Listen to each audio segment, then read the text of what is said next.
Hi, this is Les Walkling, and welcome to this short presentation on preparing images for printing. Now, a natural question arises. Once we have set our white and black levels, after we've white balanced an image, taken off dominant color casts, once we've adjusted the mid-tone densities, what then do we do to an image to take it beyond the ordinary, to take it beyond its everyday sense of itself?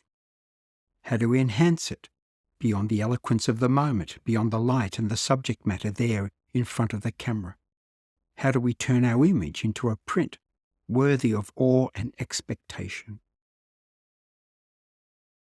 When we photograph the world, we do a lot of amazing things.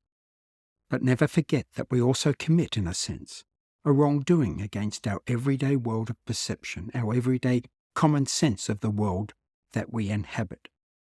For the single lens of photography effectively destroys the third dimension surrounding us. With a single lens, time and space is flattened into wallpaper. So I believe, in part, as artists working with photography, we have the opportunity to reinstate that lost, missing third dimension, and thereby also introduce into our pictures a presence beyond itself. This is how our prints capture hearts and minds independently of what they are photographs of.